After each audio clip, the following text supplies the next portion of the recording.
Today we're going to preview Oklahoma versus West Virginia and give you your recap and all that's coming up after the bumper. Don't be cornering me.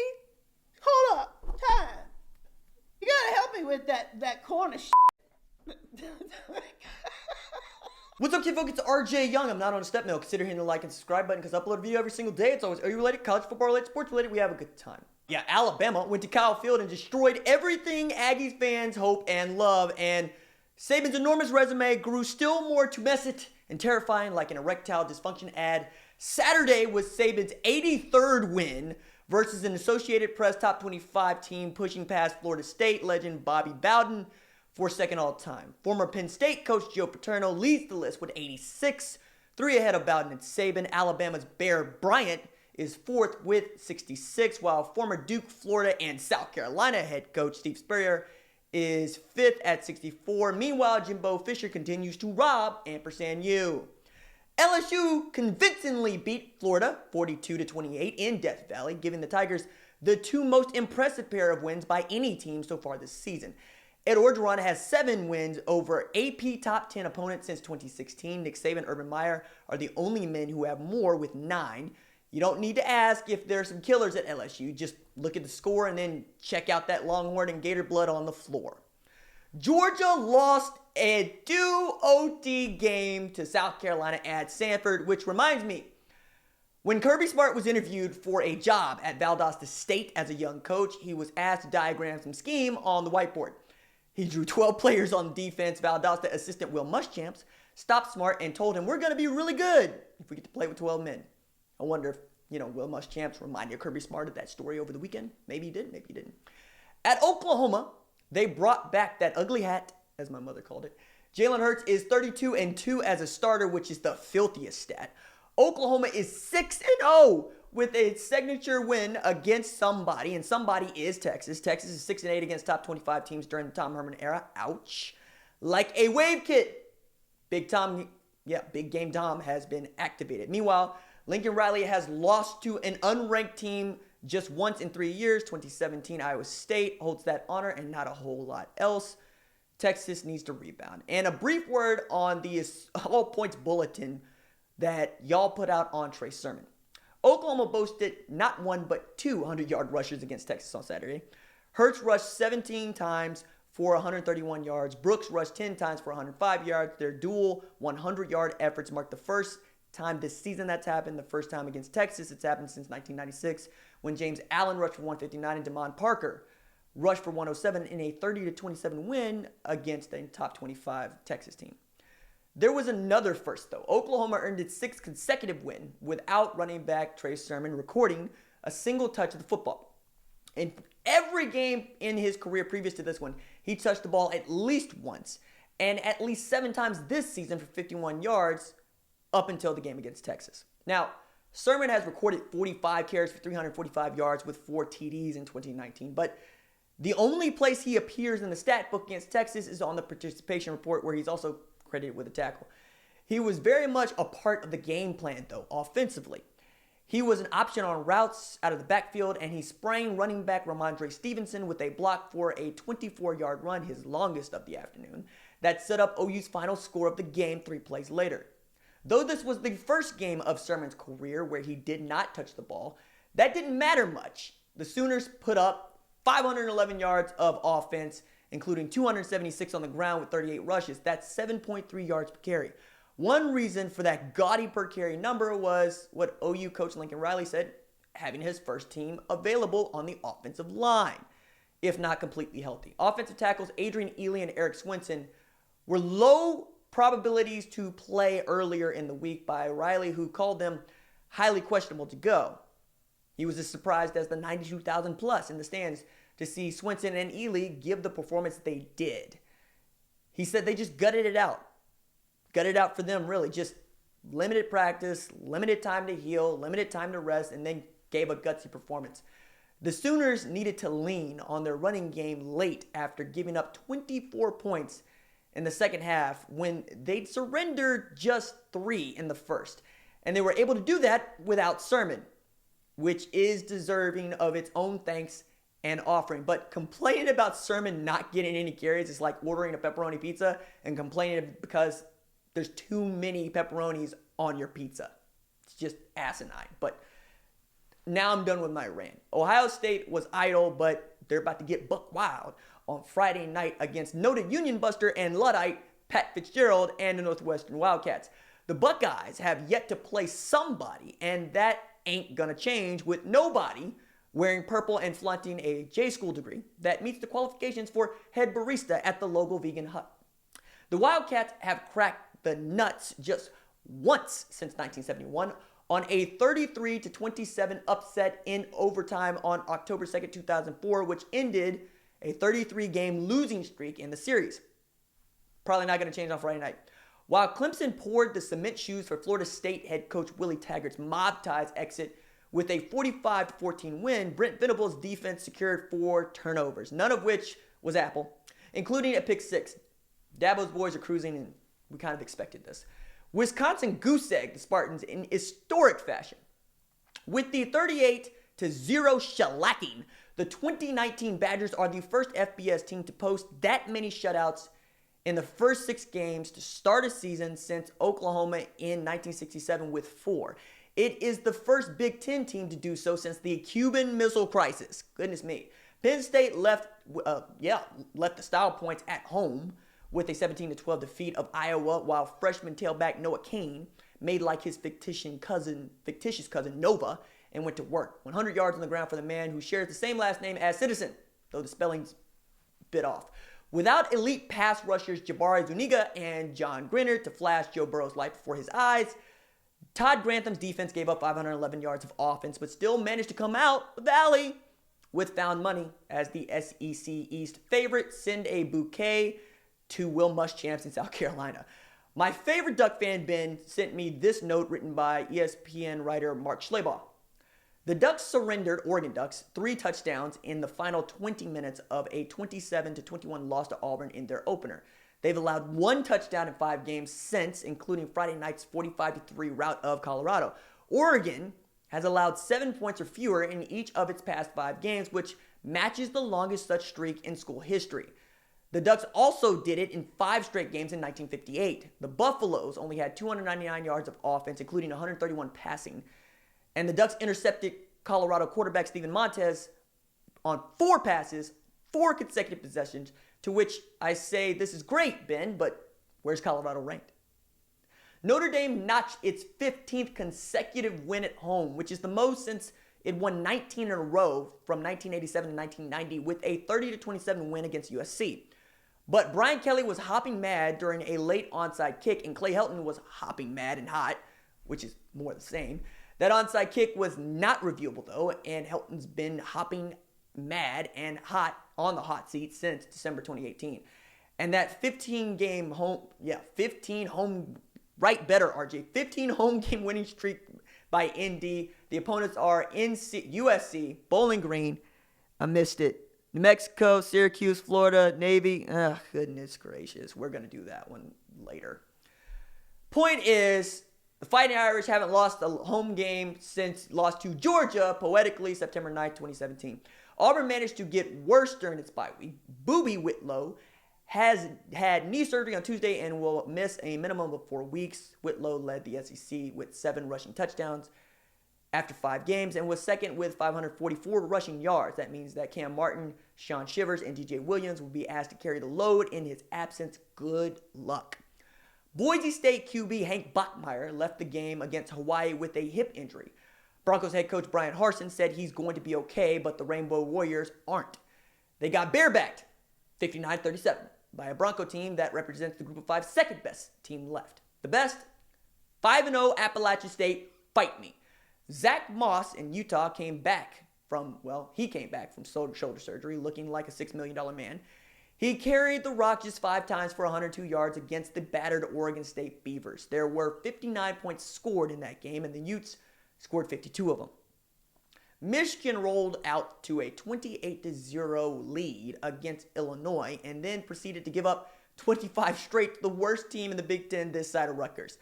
They finished with a 42-25 win in yet another outing that looks like they're going to catch L's against everyone ranked in front of them. Good luck, maize and blue. Arizona State QB Jaden Daniels is building his 2020 Heisman campaign now. He threw for 363 yards in a 38-34 win against Mike Leach's Cougs. They're fat, dumb, and happy and entitled. Leach found out what kind of mystical powers a Sun Devil has. With the win, ASU matched the FBS modern era record by scoring double-digit points in 125 consecutive games, equaling Louisiana Tech's 125-game streak from 2008 to 2018. Two things I would not have called ever. Baylor is 6-0, but maybe the Bears shouldn't be, because if you look closely, what had happened was Baylor center Jake, unpronounceable name, snapped the ball off his enormous buttocks with the second play of overtime number 1. Texas Tech recovered the fumble, but officials ruled the play was an illegal snap. The Bears were penalized 5 yards and kept possession. You know what happened next because you're watching this on the internet, and since you're of the internet, you know this is the worst scandal to hit Waco, Texas since the invention of Big Red Soda. Another Schleybaugh note that I thought was really interesting. After winning their first 4 games by a touchdown or less, the Minnesota Golden Gophers moved 6-0 for the first time since 2003 after destroying Nebraska 34-7. The Gophers have won 8 straight games dating back to 2008, the program's longest winning streak since 1948-49. This is the 5th time that the Gophers have started 6-0 in the AP poll era, which dates back to 1936.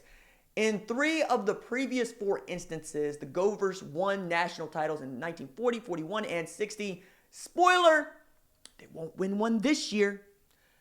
And yeah, we're going to talk about Oklahoma versus West Virginia, but first, this.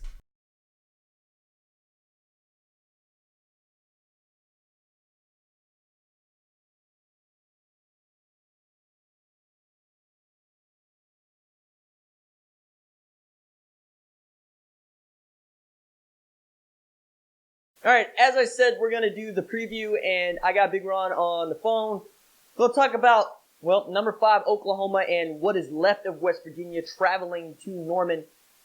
I wanted this game to be billed as Austin Kendall's revenge tour, but it seems far from that, because if you paid attention to Iowa State and West Virginia, and I don't know why you would unless you're an Iowa State fan or a Mountaineers fan, but you saw that Austin Kendall got hit in the chest, and he was knocked out of the game. And when Neal Brown was asked, talked about it afterwards, he's like, hey, look, it's not a shoulder thing, it's a chest thing.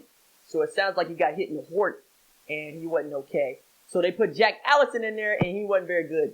He threw a pick, he had 140 yards passing. They weren't very good. They went in, tied at halftime, and then, well, Iowa State did what Iowa State does. And the thing about this was Iowa State was actually, well, Iowa State's fun to watch because they play conventional football, and then John Heacock dropped back in this umbrella where he just said, hey, we're going to rush 3, we're going to drop 8, and we'll just tackle in space, call it good.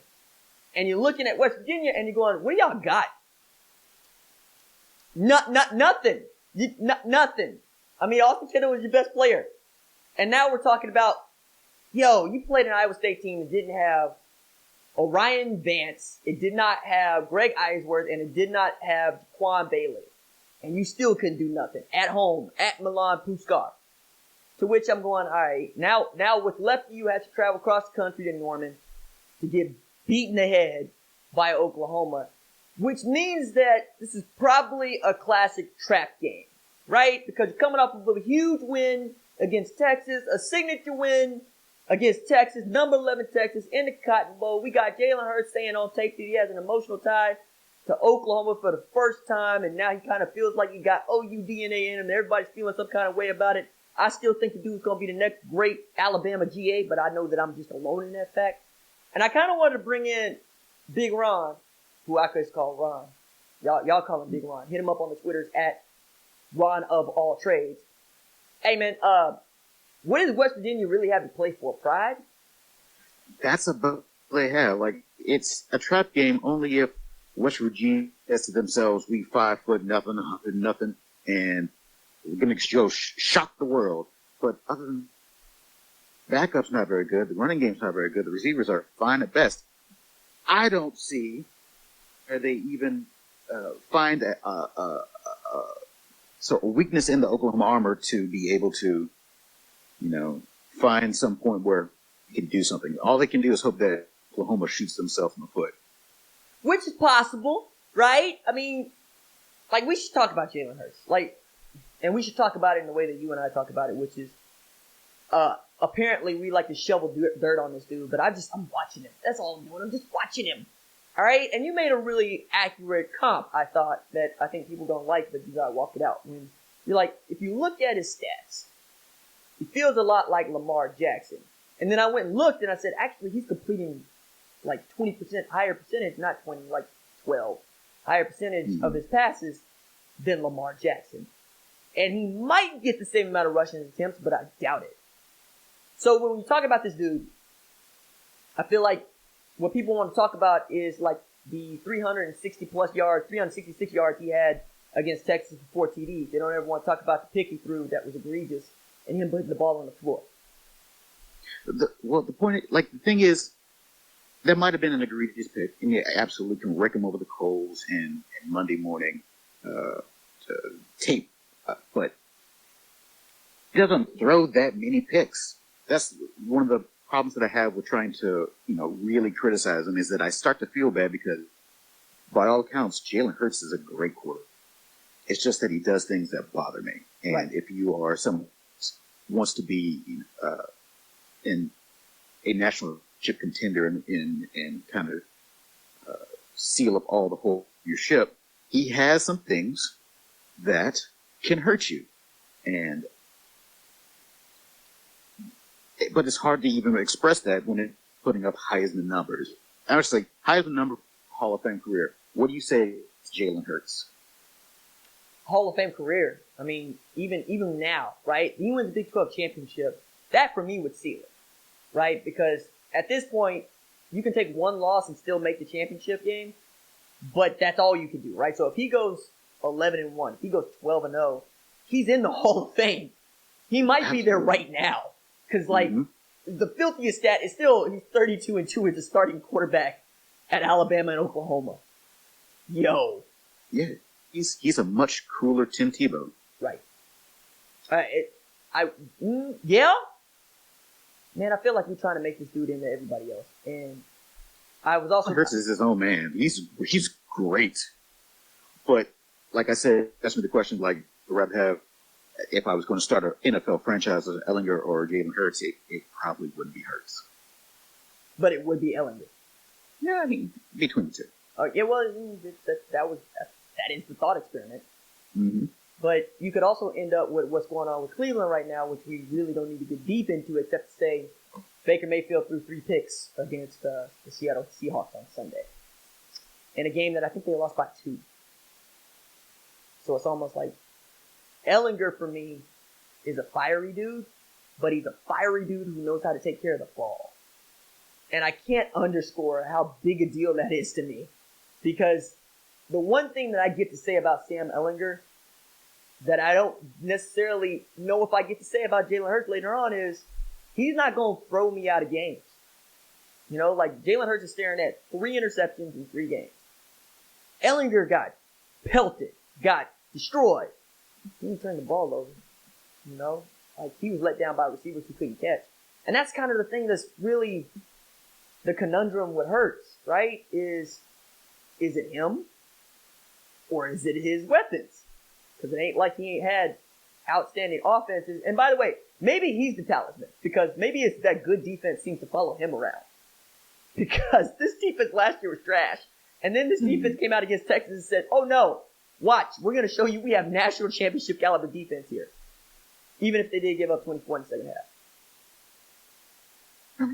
They gave just a quarterback that's pretty good.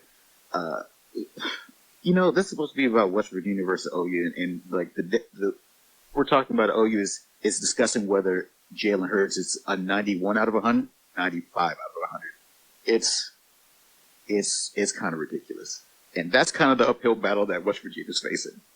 Are they going to get 95 for Jalen Hurts or 91 out of Jalen Hurts? Well, I mean, and look, what I saw was they could get a pass rush. They got a pass rush against Brock Purdy. Problem is, they can't stop a pass rush neither. Like whoever's playing quarterback for them is getting hurt because the line play is actual bad. And that's what happens when you're rebuilding a program and you have mass exodus from dudes, because they got a bunch of JUCOs and a bunch of kids, like JUCOs and younger players that really don't know what they're doing just yet.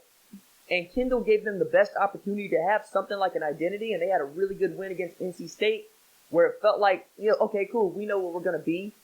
We know that Kennedy McCoy might actually be that dude back there. But defensively, you got a problem. You got a huge problem because you ain't got no safeties. I don't know, man. I want to talk about West Virginia as maybe covering the spread against Oklahoma, but I can't do that, man. Yeah, West Virginia's in a hole. They're going to show up next week probably without their number one quarterback, with a good run game. Once again, 5 receivers and a defensive line that is not great. But they can get a pass rush. They might be able to get a pass rush. What's going to happen is they're going to be on the field, or the defense is going to be on the field the entire time. They are in a talent hole, and the offense is not going to be able to get anything going unless they all of a sudden, find that Rudy inspiration. It's going to be a long day for West Virginia. I don't even know what I would. West Virginia is a nobody right now. After this game, this is absolutely man. They ain't playing nobody. Well, I mean, this week. But that's the thing, though, right? If you're looking at OU's schedule, it's not just that the first 5 games didn't tell you much. It's that you only got the 1 game to go off of, and OU has the benefit of playing against 2 backup quarterbacks if Austin Kendall can't go on Saturday. Like, they got a backup quarterback against Texas Tech and a dude that didn't know what he was doing yet, but apparently has found his way because all of a sudden Texas Tech knows how to play football again. Because the dude they got back there goes from pass for like 120 yards on Oklahoma to lighten Oklahoma State up for 424 and lighten Baylor up for like 363. So I think maybe Jack Allison might be good because he got to play the bulk of the game against Iowa State, and he was the dude in the bowl game last year when Will Greer said, adios, I'm going to the league. But, the only thing I can think is OU might come out unfocused. They might come out lazy. They might come out thinking, we've done something. But that's not the vibe I get from this team. The vibe I get from this team is, nah, we ain't done nothing. It's not even like everybody's doubting us. It's just, we have done nothing. Oh yeah, we achieved nothing. We're That's the waiting vibe. to show out.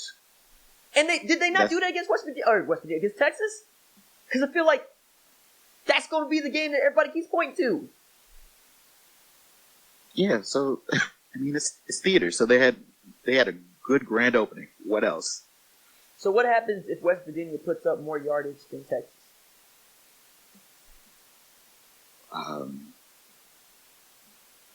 Invest in Bitcoin. I'd like. So West Virginia puts up more yards than Texas. I don't know if that actually be more yards though. Yeah, I mean that's why people are. They did put up more yards than Texas. You're going to get the ball a whole lot more times. The kids are saying now, total yardage is a junk stat. I'm going, man. Okay, so points are the only real stat left. Cool, got it. Thank you. But I still like it. Like I like looking at stats because I feel like they tell me something. Right? They can also tell you nothing. So I did this segment about, Trey Sermon ain't getting no carries, ain't getting no touches. I'm like, yeah, but he was a big part of what they were doing. You watching the game. And I get all of that.